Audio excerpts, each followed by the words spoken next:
De vuelta con ustedes y Enrique Ochoa Antich. Conversamos ahora de lo político. Hay quienes en este estudio, este 2023, han dicho el enemigo del gobierno no es la oposición, el enemigo del gobierno es la economía, es recuperar el salario, porque vienen unas elecciones y todo esto, por supuesto, hay que llevarlo también al terreno de lo político y esa ruta que viene este 2023 con las primarias, con la definición de la candidatura de la oposición y en 2024 lo que son unas presidenciales. ¿Ese es el enemigo a vencer?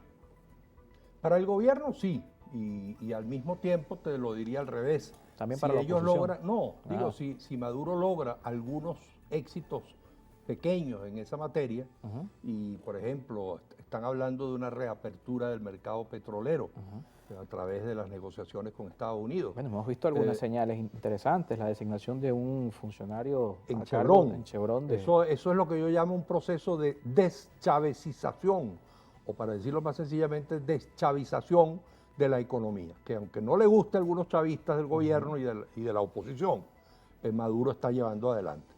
Muy lentamente, para mi gusto, pero lo está llevando adelante. Todas esas medidas son contrarias a la manera como veía Chávez la economía, que nos trajeron a esta crisis de hoy. Pero en todo caso, efectivamente, si hay un pequeño incremento del mercado petrolero internacional. Se está hablando de que el segundo semestre, algunos expertos hablan de que el segundo semestre del 2023, el petróleo podría volver a estar en $100. Ojalá que no nos volvamos locos otra vez, como en Punto Fijo en los 70 y en los 80, y en Chávez en la primera década de este siglo, y empecemos a malbaratar el dinero y a no invertirlo, a no crear infraestructura para que la empresa privada pueda funcionar y crear riqueza, etcétera. Ojalá que no cometamos ese error. Pero el gobierno efectivamente puede tener algunos pequeños éxitos y eso le puede ser conveniente desde el punto de vista electoral. Yo parto de la premisa, algunos opositores dirán que no, pero hasta nuevo aviso, el último punto de referencia que tenemos son las elecciones del 2018, Maduro sacó el 30%. Ellos han logrado ideologizar a un 15% de venezolanos que los tienen muy adoctrinados, cada uno de ellos consigue otro voto y se ponen en el 30%, más o menos. 15%. Un piso de 5 millones de votos. Algo parecido. Entonces, con 30%, si ellos los logran llevar con un pequeño éxito económico al 35%, son una fuerza temible para ganar las elecciones. De hecho, son la primera opción en un escenario tan disperso en la oposición. Rafael Caldera fue presidente 2 veces con 27%. Raúl Leoni creo que obtuvo 30% o algo parecido la vez que fue electo. De modo que yo sí creo que esa es una primera opción. Creo que el plan, todo esto lo estoy diciendo como analista y no como actor, viendo las cosas un poco desde lejos. Pues, mi única militancia, digo yo, que ahora es la palabra, ¿no? Escrita y hablada. Pero la otra opción que existe, el otro plan, es el del G4, que de alguna manera está buscando que se reproduzca Barinas, que es postular un candidato que frente al peligro de que gane Maduro, como la mayoría del país quiere un cambio, incluso a veces yo creo que la gente ya quiere un cambio no solamente porque Maduro es un mal gobierno, sino porque sencillamente han gobernado, yo siempre le digo a mis amigos del gobierno, 24 años, por Dios. O sea, es natural que la sociedad quiera producir un cambio, eso es natural. Y ellos deberían aceptarlo así, pasar a la oposición un tiempo, irse a las duchas, como decía José Ignacio Cabruja, le decía de Jacopey, irse a las duchas un tiempo y después regresarán, como regresó Lula, y como regresará el Frente Amplio Uruguayo y regresó el peronismo en Argentina, etcétera. Pero en todo caso, tratar de reproducir el fenómeno de Barinas con un fenómeno de economía del voto. Es decir, si me ponen un candidato potable, dirá mucha gente de la oposición que ve con desconfianza el liderazgo de la oposición. Si el G4 postula un candidato potable y tiene 25%, y el otro tiene 10 y el otro tiene 7 y no logran despuntar en las encuestas y es un 25 y Maduro tiene 30 y 25, déjame votar por el del G4. Eso fue lo que pasó en Barinas, porque la gente no quería que los Chávez siguieran gobernando Barinas.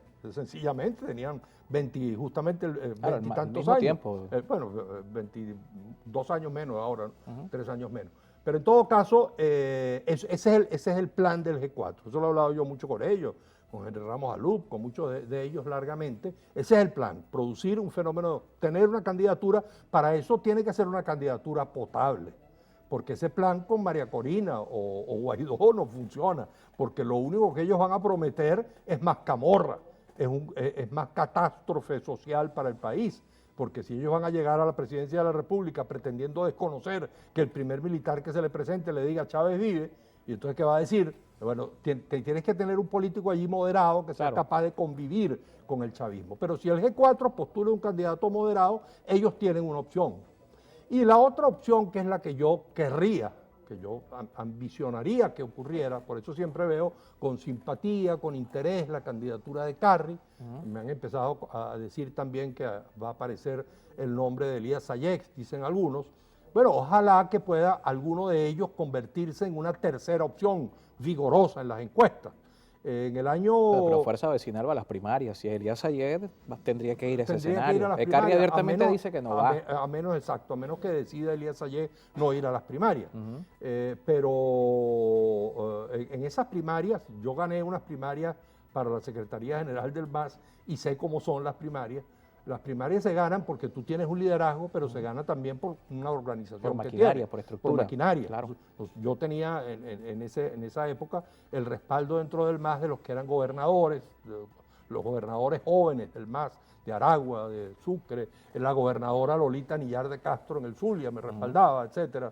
Teodoro me respaldaba, etcétera. Entonces, bueno, pude ganar esas primarias. Pero viéndolo de esa forma, entonces AD podría ganar esa primaria. Eso es lo que te digo, que no es tan fácil que de pronto tú postulas para las primarias un hombre como el de Elías Ayer y ya por eso vaya a ganar, a menos que se convierta en un fenómeno electoral, más allá de las primarias. Entonces, bueno, eso sería otra cosa. Pero y ojalá... eso llevaría a que tengan los políticos que conectar con la gente, porque en el escenario actual es un escenario de maquinaria. Sería de alguna manera una candidatura impuesta desde afuera por los ciudadanos, a los políticos, ¿no? Y los políticos tendrían que inclinarla a servicio. Bueno, eso sería lo que yo desearía, como tú sabes. Yo siempre digo que mi consigna es ni gobierno ni oposición, sino todo lo contrario, pero ese todo lo contrario tiene que tener un rostro, tiene que tener un programa, tiene que tener un proyecto, tiene que tener una alternativa. Me gusta el todo lo contrario porque pienso que después del 2024 se va a requerir un gobierno de unidad nacional y creo que el todo lo contrario puede ser capaz de convocar a chavistas, maduristas, oposicionistas actuales, etcétera, a conformar un gobierno plural, multipartito, que logre sacar a Venezuela de la crisis, del hueco en que se encuentra. Para eso necesitas quizás un tercero en discordia. Es difícil que el G4 convoque al chavismo a un gobierno de unidad nacional y es difícil que el chavismo convoque al G4 a un gobierno de unidad nacional. Pero también puede ser difícil que ese tercero genere la confianza de los dos actores a la vez. Sí, claro, ese es el reto. Claro, pero sí lo podría hacer porque, bueno, él tendría, imagínate, si se convierte en un fenómeno electoral y actúa de manera inteligente, de manera democrática, respetuosamente como con los demás, creo que tendría esa opción. Esos fenómenos ocurren. A finales del 97, Chávez y Salas Romer tenían 5 y 3% en las encuestas. Irene tenía 60%. Claudio en ese momento tenía 20, que se decían que podía ser el candidato de AD, terminó siendo ese carcamán de la política, esa pieza arqueológica de la política que fue Alfaro, y Irene demostró ser una mujer muy vacía para ser candidata presidencial, y Salas Romer y Chávez, los dos fueron dos terceras opciones, y terminaron ocupando el 95% de los votos entre los dos, las dos terceras opciones, distintas a Deya Copey. AD venía de ganar las elecciones municipales en el 95. Copey se había pegado a la candidatura de Irene, que tenía tanto respaldo popular. Y sin embargo, bueno, el MAS estaba metido en el gobierno de Caldera, achicharrándose allí, no fue una alternativa, y aparecieron estos dos que llenaron un vacío. Eso puede ocurrir ahora. Ahora, también está la duda, y quisiera consultarle a Enrique Ochoa Antich cómo lo ve, con lo que vimos a final de año y las declaraciones que hemos visto este 2023, Leopoldo López hablando de un cable directo que significa Luis Aquiles Moreno y Tomás Guanipa con el gobierno, que Julio Borges ha dicho, orquestaba una corrupción en el gobierno interino, Julio Borges diciendo que este es un personaje siniestro. Todo lo que está ocurriendo puede llevar a que la primaria se dinamite, o se pueda igual, o se pueda igual ver esa posibilidad de que se dé. Yo creo que ellos ya están demasiado comprometidos, ¿no?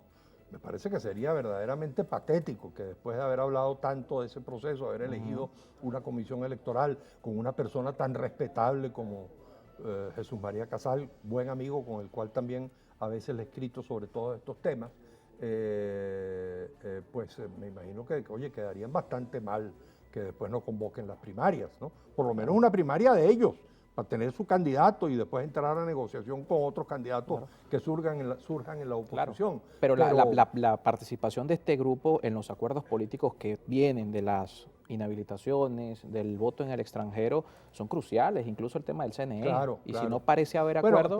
Ellos tienen que tomar esa decisión y el CNE, por cierto, debería exigírselo.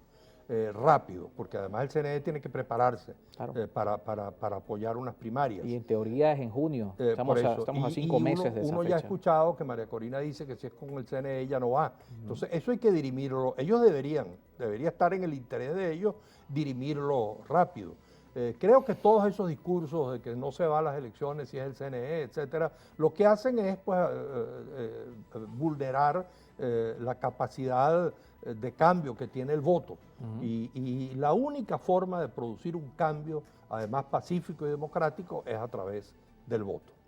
Bien, muchísimas gracias por acompañarnos esta tarde. Enrique Ochoa Antich con nosotros. Hacemos una pausa y al regreso cambiamos de tema. Vamos a hablar de economía y del campo venezolano. Posterior a la presentación de la memoria y cuenta del Ejecutivo, algunas cifras que se presentaron hablan de un crecimiento en estos sectores, hablan también incluso que buena parte de los créditos que se aprobaron en Venezuela fueron al campo venezolano. Vamos a conocer la posición precisamente de sus representantes. Alexis Algarra estará con nosotros en estudio del Foro Rural.